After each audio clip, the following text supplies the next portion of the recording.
அனைவருக்கும் அன்பு வணக்கம் நண்பர்களே. இன்றைக்கி இந்த பதிவில் நம்ம என்ன பார்க்க இருக்கிறோம் அப்படின்னா, திருநெல்வேலி சந்திப்பில் நடைபெற தென்காசிக்கு போகிற தனி பாதையை அந்த பாதை பணிகளை பற்றி பார்க்க இருக்கோம். ஆக்சுவலாக பார்த்திங்கன்னா இங்கே up line down line 2 line இருக்குது. அதில் பார்த்துக்கிட்டிங்க அப்படின்னா இந்த அப் லைன், அதாவது மேல் நோக்கி சென்னையை நோக்கி போகிற ட்ராக்கில் கொஞ்சம் தூரம் பயணம் பண்ணி தான் அதுக்கப்புறம் தென்காசிக்கான பாதை பிரிஞ்சு போகும். இது அந்த சமயத்தில் அந்த நேரத்தில் திருநெல்வேலி சந்திப்புக்கு உள்ளே வர்ற மற்ற வண்டிகளுக்கு இடையூறாக இருக்கும். இதன் காரணமாக பார்த்திங்க அப்படின்னா திருநெல்வேலி சந்திப்பில் இருந்தே அந்த பாதையை பிரிஞ்சு தென்காசிக்கான பாதையை தனியான ஒரு பாதையாக உருவாக்குற பணிகள் நடைபெற்றுட்டு இருக்குது. அந்த பணிகளை பற்றி தான் இந்த வீடியோவில் நம்ம பார்க்க இருக்கிறோம். இந்த வரைபடம் உங்களுக்கு தெளிவாக புரியும்னு நினைக்கிறேன். திருவள்ளுவர் ஈரோடுக்கு மேம்பாலத்துக்கு கீழே இருந்து இந்த தென்காசிக்கு பிரிஞ்சு போகிற இந்த தூரம் வரைக்கும் புதிய பாதை, அதாவது அப் லைன் டவுன் லைனை தாண்டி 3ஆவதாக ஒரு லைன் அமைச்சிட்ருக்காங்க. இந்த பணிகள் சுமார் 1 வருடத்துக்கு மேலே நடைபெற்றுட்டு வருது. இருந்தாலும் இது இன்னும் முடிவுக்கு வரல. இதோடைய காரணம் என்ன அப்படின்னா, இந்த ட்ராக் அமைக்கிறது மட்டும் இல்லை, அங்கே திருநெல்வேலி சந்திப்போட உள்ளே கொண்டு போய் ஒரு பிளாட்பாரத்தில் இணைக்க வேண்டியது இருக்குது. ஸோ அது 6ஆவது பிளாட்பாரம் இல்லை 5ஆவது பிளாட்பாரமாக இருக்கும். அந்த பிளாட்பார பணிகள் நடைபெற்றுட்டு வருது. அது முடிஞ்சு பெற்ற பிறகு தான் இந்த பாதையை கொண்டு போய் இணைக்க முடியும்.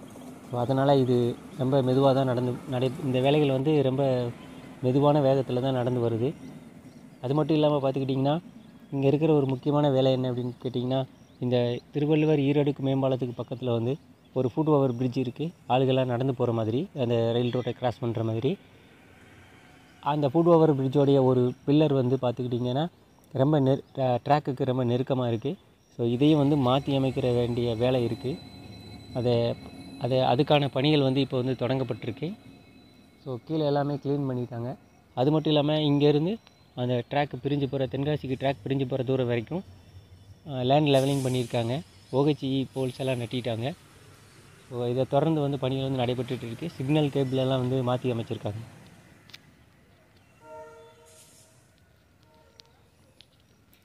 அது பற்றின காட்சிகளை இனி நம்ம கீழே நம்ம இப்போ பாலத்துக்கு மேலே இருக்கிறோம்.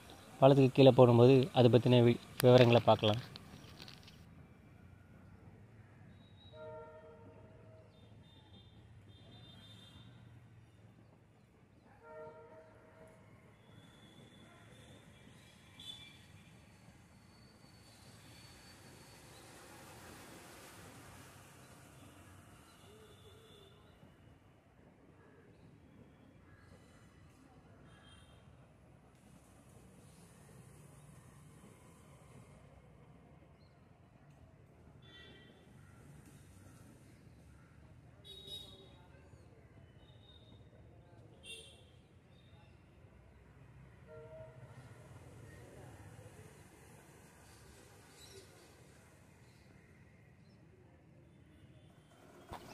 இப்போ நம்ம பாலத்தோட கீழ் பகுதிக்கு வந்துட்டோம். அந்த தெரியுது பார்த்திங்களா, ஒரு 2 பில்லர் இந்த பக்கம் வலது பக்கம் இருக்குது இல்லைங்களா. இந்த பில்லர் தான் ரொம்ப நெருக்கமான ட்ராக்குக்கு ரொம்ப நெருக்கமாக இருக்குது. இந்த பில்லரை மாற்றி அமைக்கணும். அதுக்கான பணிகள் நடைபெறும்போது தான் அது எந்த மாதிரியான பிளானில் இருக்காங்க அப்படிங்கிறது தெரியும். ஓவராலாக இந்த தென்காசிக்கான தனிப்பாதை அமைக்கும்போது தென்காசி போகிற வண்டிகள் எந்த இடையூறும் இல்லாமல் செல்லும். அதே நேரத்தில் திருநெல்வேலி சந்திப்புக்கு உள்ளே வர வண்டிகளும் வேகமாக சேரும் அப்படிங்கிறத எதிர்பார்க்கப்படுது. இந்த பணிகள் எப்போ முடியும் அப்படிங்கிறத தொடர்ந்து நம்ம அப்டேட்டில் பார்க்கலாம் நண்பர்களே. தேங்க்ஸ் ஃபார் வாட்சிங். இந்த வீடியோ உங்களுக்கு பயனுள்ளதாக இருக்கும்னு நினைக்கிறேன். 6ஆவது பிளாட்ஃபாரமும் அதுக்கப்புறம் அதை தொடர்ந்து நடைபெற பணிகளையும் அடுத்த வீடியோவில் அப்லோட் பண்ணுறேன். தேங்க்ஸ் ஃபார் வாட்சிங். நன்றி, வணக்கம்.